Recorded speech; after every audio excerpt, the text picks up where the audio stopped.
Hello, green മീഡിയസിലേക്ക് സ്വാഗതം. മമ്മൂട്ടിയുടെ കോഴിക്കഥ social media ഏറ്റെടുത്തിരിക്കുകയാണ്.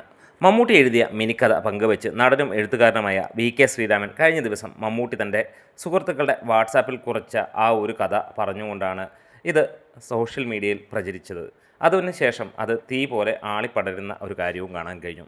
ആ ഒരു കഥയെക്കുറിച്ച്, മമ്മൂട്ടിയുടെ ആ എഴുത്തിനെക്കുറിച്ചും നമുക്കൊന്ന് നോക്കാം. വനത്തിലെ ആദിവാസി ഊരിലാണ് ഷൂട്ടിംഗ്. അഭിനയിക്കാനായി പരിശീലനം സിദ്ധിച്ച 3 പിടക്കോഴികളും ഒരു പൂവൻ കോഴിയും കൊണ്ടുവന്നിട്ടുണ്ട്. ഷൂട്ടിംഗ് ഇടവേളയിൽ സുന്ദരിയായ ഒരു പിടക്കോഴിയും പൂവൻ കോഴിയും പരസ്പരം കലഹിക്കുന്ന രീതിയിലുള്ള ചില ചേഷ്ടകൾ കാണിക്കുന്നത് ഞാൻ ശ്രദ്ധിച്ചതാണ്. അങ്ങനെ ഇന്നലത്തെ ഷൂട്ടിംഗ് കഴിഞ്ഞു. ഇന്ന് രാവിലെ ലൊക്കേഷനിലെത്തിയപ്പോൾ ഇന്നലത്തെ പിടക്കോഴിയെ കാണാനില്ല എന്നുള്ള വാർത്തയാണ് എന്നെ എതിരേറ്റത്. ചിത്രത്തിൻ്റെ നിർമ്മാതാവെന്ന നിലയ്ക്ക് കോഴിയെ തിരിച്ചേൽപ്പിക്കേണ്ട ഉത്തരവാദിത്തം എനിക്കാണ്. എത്രയും പെട്ടെന്ന് മേൽപ്പറഞ്ഞ കോഴിയെ കണ്ടുപിടിക്കണമെന്ന് നിർമ്മാണ കാര്യദർശിയോട് ഞാൻ നിർദ്ദേശിച്ചു.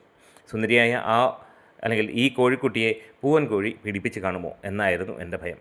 എന്നാൽ തികച്ചും നിസ്സംഗനായി തീറ്റ കൊത്തി തിന്നുന്ന പൂവൻ കോഴിയെയാണ് ഞാൻ അവിടെ കണ്ടത്. സുന്ദരി കോഴിക്ക് എന്ത് പറ്റിയെന്ന ആശങ്കയിലായിരുന്നു എനിക്ക്. അവളുടെ തൂവലുകളുടെ ചന്തവും കോഴിനടയും കൊക്കുമെല്ലാം എൻ്റെ മനസ്സിൽ കടന്നുപോയി.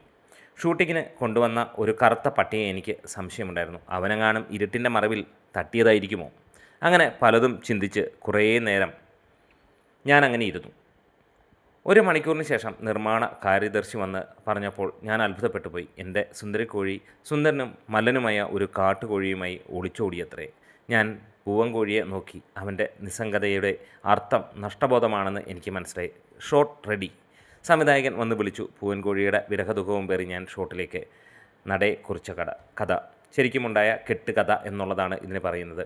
അതെ, ഇന്നലെ മമ്മൂട്ടി തൻ്റെ സുഹൃത്തുക്കളുടെ വാട്സാപ്പ് ഗ്രൂപ്പിൽ കുറിച്ചതാണ്. അതിവിടെ പങ്കുവെക്കുന്നുവെന്ന് ശ്രീരാമനും പറയുന്നു. എന്തായാലും ഇന്ന് സോഷ്യൽ മീഡിയ ഏറ്റെടുത്തിരിക്കുന്നത് മമ്മൂട്ടിയുടെ ആ ഒരു കഥ തന്നെയാണ്. എല്ലാവർക്കും ഈ ഒരു മിനിക്കഥ വലിയ രീതിയിൽ ഇഷ്ടപ്പെടുകയും ചെയ്തു. കാരണം മമ്മൂട്ടിക്ക് എഴുതാനുള്ള കഴിവും അദ്ദേഹത്തിൻ്റെ ആ ഒരു രീതിയുമല്ല എല്ലാവരെയും ഇഷ്ടപ്പെടുത്തിയിരിക്കുന്നു.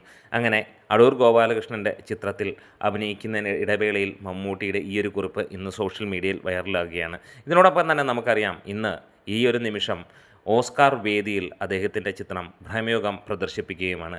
എന്താണെങ്കിലും കാത്തിരിക്കാം. നമ്മുടെ വീഡിയോസ് ഇഷ്ടമായെങ്കിലും ഒന്ന് സപ്പോർട്ട് ചെയ്യാം. ഈ ഒരു കഥ ഇഷ്ടപ്പെട്ടവരാണെങ്കിൽ തീർച്ചയായും കമൻസോട് വരാം. Green medias.